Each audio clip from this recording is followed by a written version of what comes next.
Селям алейкум, хайрлах шамлар, добрый вечер. В эфире телеканала АТР. Вы смотрите информационно-аналитическую программу «Бугунь». В студии для вас работаю я, Гульсум Халилова. И следующие 45 минут в этой студии с гостями мы обсудим основные новости и события сегодняшнего дня, которые непосредственно касаются временно оккупированного Крыма.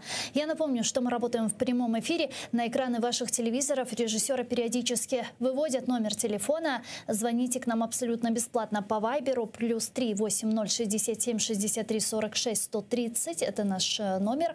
Можете присоединяться по скайпу. atr.tv – это наш адрес. Звоните, задавайте ваши вопросы нашим гостям. Нам важен ваш голос.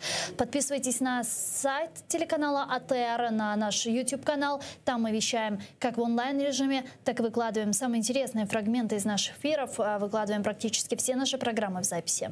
А я рада представить гостя, который присоединился к нашему эфиру по скайпу. Это Володимир Дубовик, директор Центру міжнародних досліджень. Пане Володимире, вітаємо вас. Селям алейкум. Добрый вечер, витаю вас, Гульсум. Пане Володимире, я предлагаю начать нашу беседу со следующего информационного сообщения. Сегодня стало известно, кто именно представит Соединенные Штаты Америки на саммите Крымской платформы. Об этом сообщил лидер крымско-татарского народа Мустафа Джемилев. А именно он сказал, что на саммите Крымской платформы будет представлен министр транспорта США. Давайте послушаем вместе его цитату. Сполучені Штати направляють міністра транспорту. Він досить впливова фігура у Кабінеті міністрів США. Це Піт Бутіджедж. Я зустрічався з Куртом Волкером, і він сказав, що з ряду причин Байден не приїде. І крім того, у Байдена специфічні відносини з Україною. Через те, що намагався використати у своїй передвиборчій кампанії Трамп, то через це швидше за все він не приїде. Навіть якщо дуже захоче, його оточення постарається його відмовити. Пане Володимире, министр транспорта Соединенных Штатов Америки на Крымской платформе – это сильное представительство США? Так, цілком сильне представництво. Ну, власне, вже інформація трохи проходила по різних каналах в попередні дні, що, власне, це буде від саме міністр транспорту Сполучених Штатів Америки Піт Бутіджедж.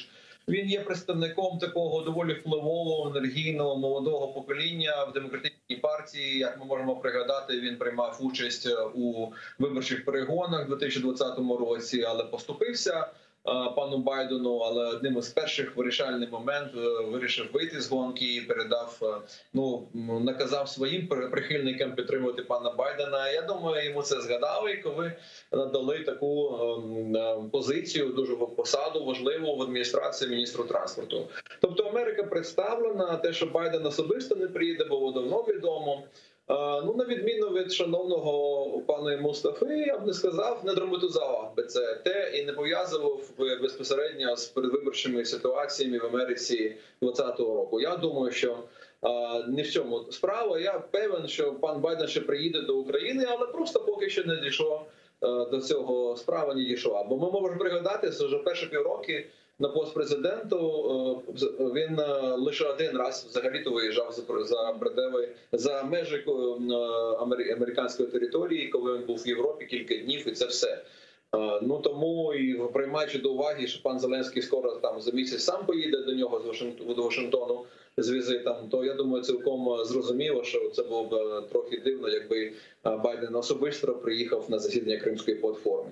К визиту президента США в Вашингтон мы еще вернемся и остановимся на этой теме подробнее. Возвращаясь к теме Крымской платформы, пане Володимире, какой результат инаугурационного саммита Крымской платформы вы будете считать наиболее успешным? И понятно ли уже для вас, какие задачи пред собой ставит Крымская платформа и отыграет ли она свою роль? Так, дуже гарні запитання, слушні запитання. Я думаю, що треба подивитися на це не з точки зору якого максималізму якогось, а як першого кроку в цьому напрямку. Бо питання Криму ми не збираємося знімати з порядку денного, і, власне, в цьому і є основне призначення Кримської платформи, щоб нагадувати всім, що окупація дійсно тимчасова, і ми плануємо деокупацію, ми плануємо повернення Криму до України. З цього приводу треба чітко нашій країні визначитися, що ми вкладаємо в Кримську платформу, які основні дії там мають бути, і донести цю програму дій стратегічну таку і на середню перспективу, мабуть, як до внутрішнього споживача, скажімо так, до всіх українців, так і до наших друзів за кордонами України, тобто пояснити їм, в чому сутність Кримської платформи. Тому я думаю, що це головна буде мета – просто заявити програму, пояснити, для чого вона потрібна. А наші друзі вже розуміють, що питання Криму є важливим, що його не можна знімати з порядку денного, і будуть вже уважно прислуховуватись до того, якою буде ця програма, в чому саме будуть конкретні і практичні якісь рекомендації, які від імені Кримської платформи Україна буде озвучувати. Да, это и, собственно, является важнейшим вопросом содержания Крымской платформы, содержания Крымской хартии, над которой сейчас работают в Министерстве иностранных дел, потому что если мы говорим о поддержке украинской национальной территориальной целостности, украинского суверенитета и так далее, к счастью, наши западные партнеры поддерживают нас в этом вопросе, и мы это видим на принятии различных резолюций в ООН, ПАСЕ, ОБСЕ и так далее. Вот, на ваш взгляд, чем должна отличаться Крымская платформа, к примеру, от различных других международных площадок, на которых, в принципе, и обсуждается вопрос нарушения прав человека в Крыму, вопрос милитаризации Крыма, акватории Черного и Азовского морей и так далее? Ну, перш за все, це, власне, саме українська ініціатива. Так? Бо інші всі процеси, площадки і форуми, які ви перелічили, це є міжнародні організації, які через те, що вони чим вони займаються, вони звертають увагу також на питання Криму.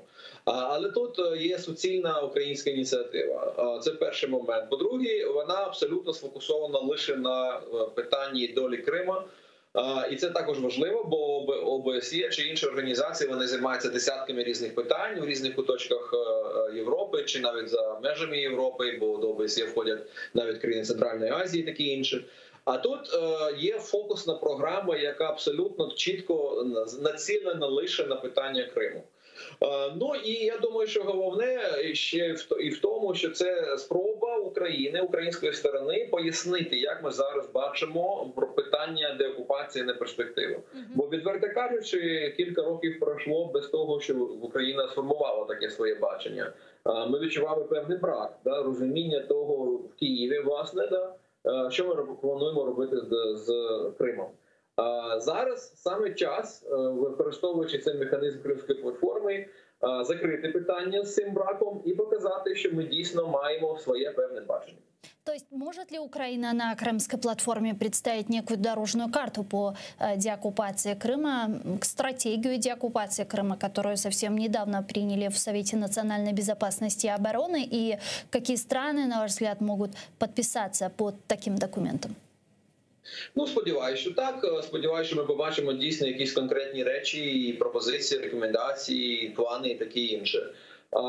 Я думаю, що ми побачимо згодом не лише 23 серпня, коли буде це засідання, а пізніше, чи вона працює, чи вона є такою реалістичною, чи її можна втіляти в життя, чи вона все ж таки така більш теоретична платформа, або, будемо сподіватися, там дійсно буде запропоновані якісь прикладні, практичні речі, як її використовувати в реальному житті і таке інше. Ми це згодом з вами побачимо, але сподіваюся, що це буде така робоча концепція, дійсно програма, не просто якісь заклики, якийсь набір гасел, а це буде робоча програма, якій можна слідувати. А якщо дійсно буде так, то я певен, що багато країн, які підтримують Україну в цьому питанні, вони з задоволенням нас підтримують в цьому.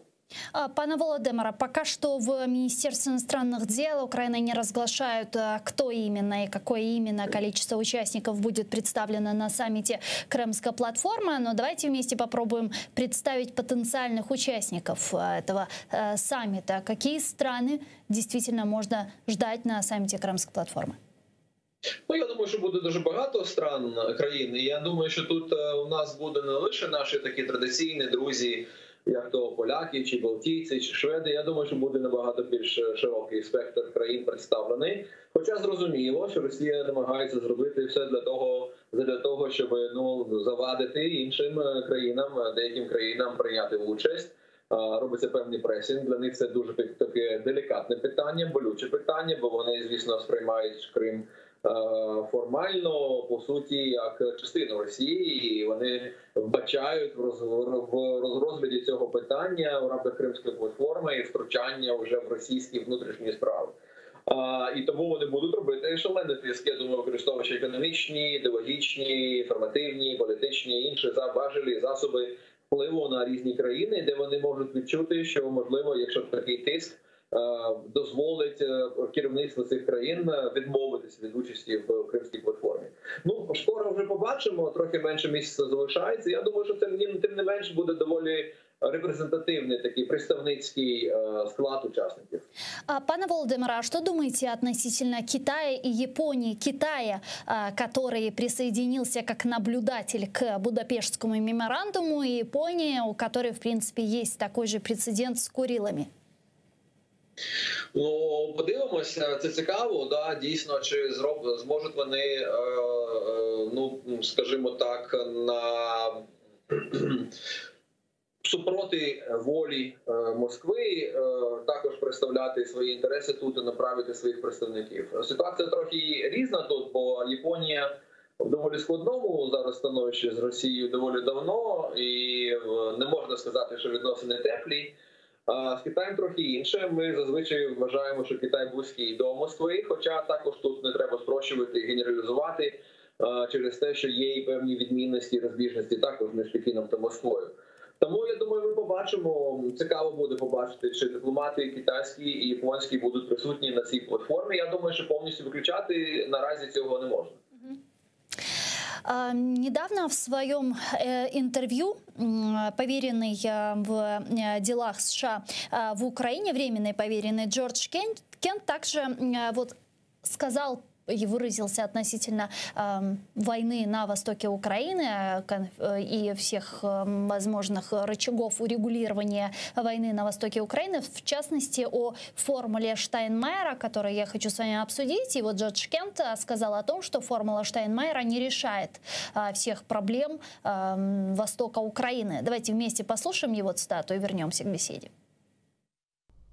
На мою думку, формула Штайнмайера не є формулою для вирішення усіх питань. Для виборів повинні бути умови, щоб була можливість їх нормально провести. Я думаю, що коли президент Зеленський зустрічався з канцлеркою Меркель, з президентом Макроном і Путіним в Парижі у грудні 2019 року, все-таки, наскільки я розумію, канцлерка Меркель підтримувала позицію Зеленського. Тобто я би сказав, що це все-таки 3 проти 1.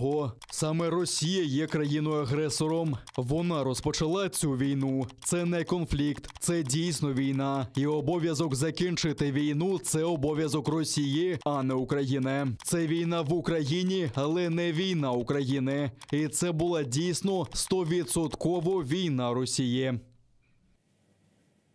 Пане Володимире, есть ли у нас сегодня понимание, что именно Соединенные Штаты Америки вкладывают в формулу Штайнмайера, которую интерпретируют все по-разному? Есть ли у нас понимание, что именно вкладывают Соединенные Штаты Америки в понятие Минские соглашения, то, о чем говорил Джозеф Байден на своей пресс-конференции после встречи с Владимиром Путиным, так как Минские соглашения также все разные стороны интерпретируют по-своему? Ну, бачите, вже зараз бачимо певні розбіжності в позиції щодо формули Штайнмайера між Вашингтоном та Берліном, бо кілька днів тому німецьке міністерство закордонних справ звернулося до України з проханням таким все ж таки реалізовувати формулу Штайнмайера, включати її в наше національне законодавство, таке інше. На що, звісно, в нас певні були критичні зауваження щодо цього, тим більше, що в ті ж дні самі ми обговорювали нову угоду щодо Північного потоку-2. Тому щодо Німеччини такі критичні були висловлювання в останні дні. Але при цьому навіть МЗС німецький каже, що можливо, що це не буде реалізуємо через те, що Москва і Росія і їх сателіти там в ДНР та ЛНР, вони власне не збираються виконувати свої обов'язки. Да? Тому, бачите, тут Мінськ знаходиться в такому стані вже кілька років. Да, що ми кажемо, що ми раді, власне, реалізовувати певні домовленості мінські, але протилежна сторона зовсім не збирається, не показує жодного бажання реалізовувати те, що від них залежить.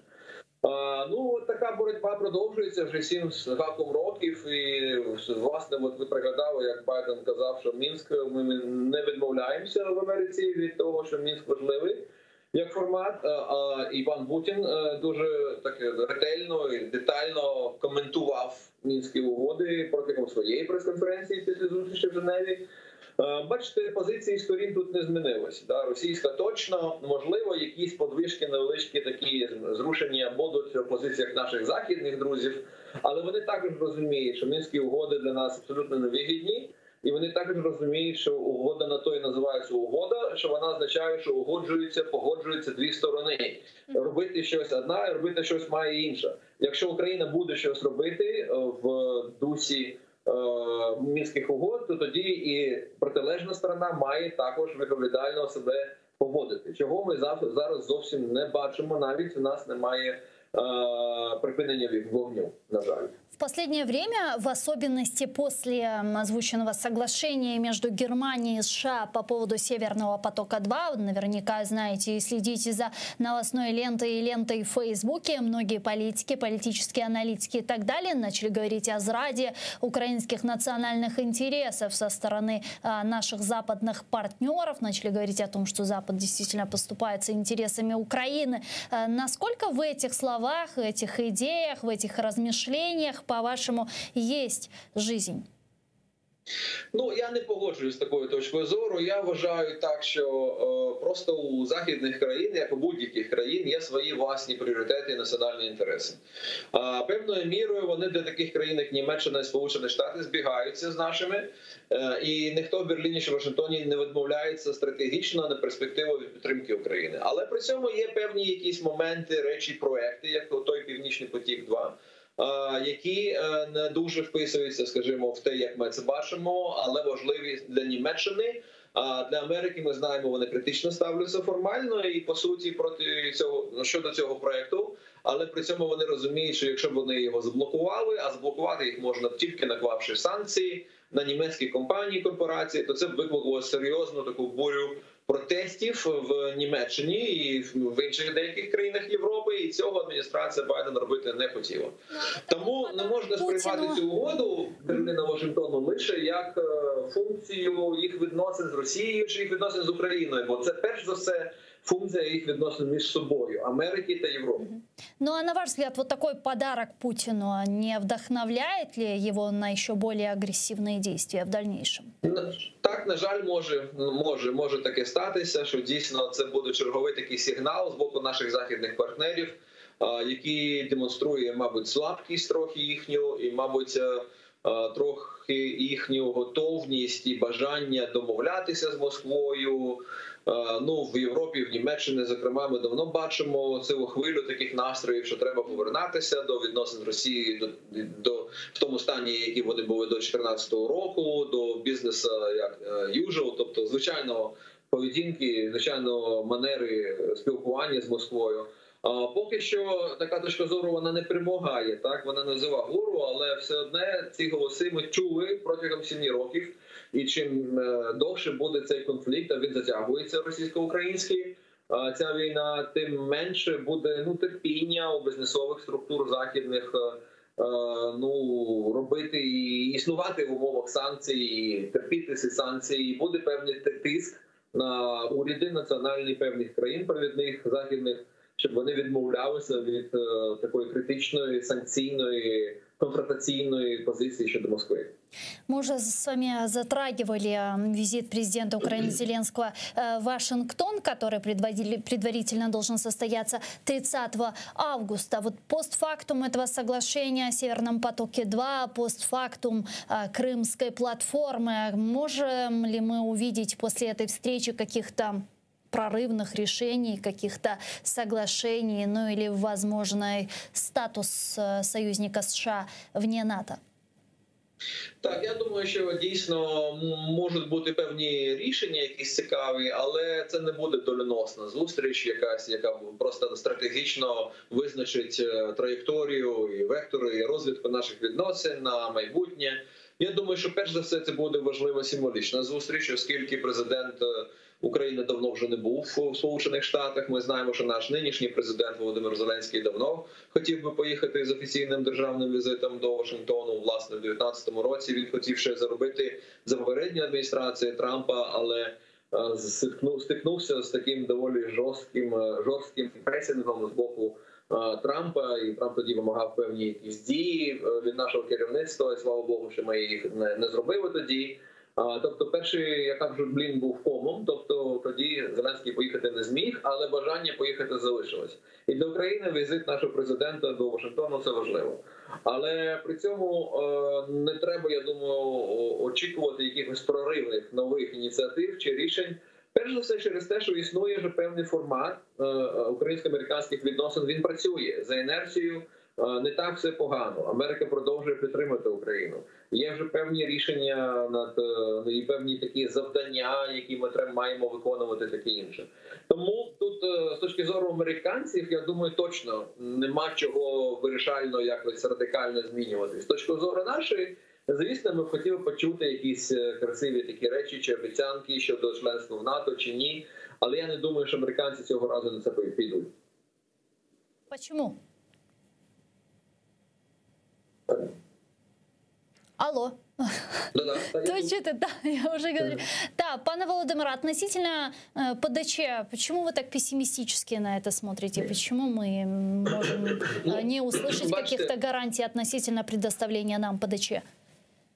Ну, бачите, американці не кажуть, що вони відмовляють нам в перспективі членства. Вони кажуть, що просто вони не бачать можливості для нас швидко рухатися в цьому напрямку прямо зараз. І ми знаємо чому. Ми знаємо через те, що це не сприймається великою частиною країн-членів Альянсу. Бо вирішується це питання не лише з Америкою. І кожен раз, коли наш президент звертається безпосередньо до Байдена і питає його, чому ми не в НАТО, то це абсолютно не за адресою. Так? По-перше, частина цього запитання – це до нас, до українців, чому ми вже не на НАТО. Друга важлива частина – це інші 20 з лишнім країн, які входять в цей альянс. Америка не може тут нічого нав'язати, бо на Бухарестському саміті свого часу адміністрація Буша абсолютно цілком підтримувала ідею надання ПДЧ України, а її заблокували, і нічого адміністрація Вашингтонська тоді зробити не змогла.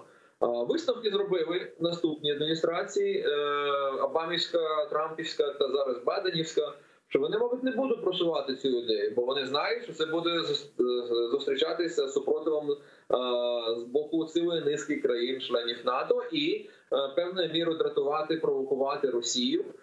Певна логіка в них є. З одного боку, не треба насилати сигнали слабкості до Росії, бо Москва їх інтерпретує як запрошення до нових агресивних дій. А з іншого боку, дійсно, якщо робити такі якісь поспішні дії щодо запрошення України до НАТО чи до плану дій щодо членства, то це також може дійсно підштовхнути Москву до ескалації. І Захід буде не готовий, оскільки Україна наша не є частиною НАТО, не буде готовий нам ефективно, швидко допомагати, якщо дійсно в Москві прийдуть до висновку, що прийшов час для розширення ескалації агресії своєї проти Росії, проти України. Дякую.